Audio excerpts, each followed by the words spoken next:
नमस्कार, मैं स्वागत करती हूँ आपका खबर इंडिया न्यूज में। मुंबई, ठाणे, पुणे से लेकर नागपुर तक अगले महीने महाराष्ट्र के 291 प्रोजेक्ट का रेरा रजिस्ट्रेशन होगा रद्द। चेतावनी और समय देने के बाद भी नियमों का पालन नहीं करने वाले 291 रियल एस्टेट प्रोजेक्ट का अगले महीने रेरा रजिस्ट्रेशन रद्द हो सकता है। नियम तोड़ने वाले प्रोजेक्ट का रेरा रजिस्ट्रेशन क्रमांक रद्द करने की तारीख प्रशासन ने तय कर ली है। 10 नवंबर तक 50,000 जुर्माने के साथ आवश्यक दस्तावेज जमा नहीं करवाने पर 291 प्रोजेक्ट का रजिस्ट्रेशन रद्द करने का फैसला महाराष्ट्र रियल एस्टेट नियामक प्राधिकरण महारेरा ने लिया है। नियम के अनुसार यह 3 महीने में बिल्डर को प्रोजेक्ट की पूरी जानकारी रेरा की वेबसाइट पर अपलोड करना होता है। प्रोजेक्ट का रजिस्ट्रेशन हुए करीब 10 महीने बीत जाने के बाद भी 291 प्रोजेक्ट का कोई डिटेल रेरा को नहीं मिला है। रेरा के अनुसार प्रोजेक्ट के मालिकों को दस्तावेज उपलब्ध करवाने का पर्याप्त समय दिया गया है। वहीं कई बार नोटिस देने के बाद भी जवाब न मिलने पर प्रोजेक्ट रजिस्ट्रेशन क्रमांक रद्द करने का फैसला लिया गया है। इसके लिए 10 नवंबर की अंतिम तारीख तय की गई है। रेरा जिन प्रोजेक्ट का रजिस्ट्रेशन रद्द करने की योजना पर काम कर रहा है, उन सभी प्रोजेक्ट का रजिस्ट्रेशन जनवरी 2023 में हुआ है। सितंबर में रेरा ने कुल 363 प्रोजेक्ट के रजिस्ट्रेशन को सस्पेंड कर दिया था। क्रमांक सस्पेंड होने के बाद से प्रोजेक्ट का विज्ञापन और बिक्री पर रोक लगा दी गई थी।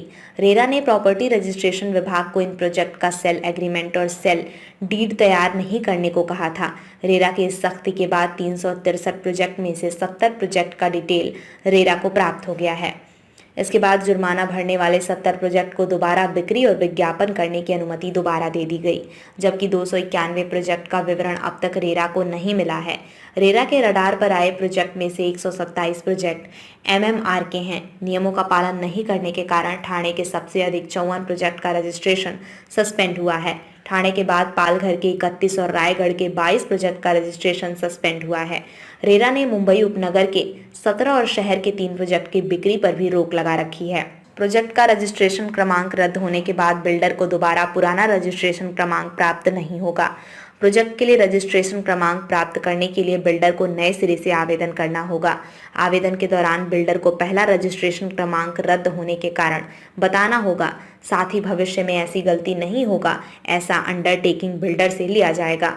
नया क्रमांक हासिल करने तक प्रोजेक्ट के घरों की बिक्री पर रोक लगी रहेगी।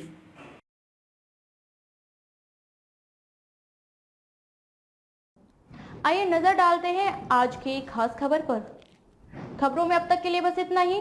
फिर होगी आपसे मुलाकात ऐसे ही एक खास खबर के साथ। तब तक के लिए नमस्कार और बने रहिए खबर इंडिया न्यूज के साथ।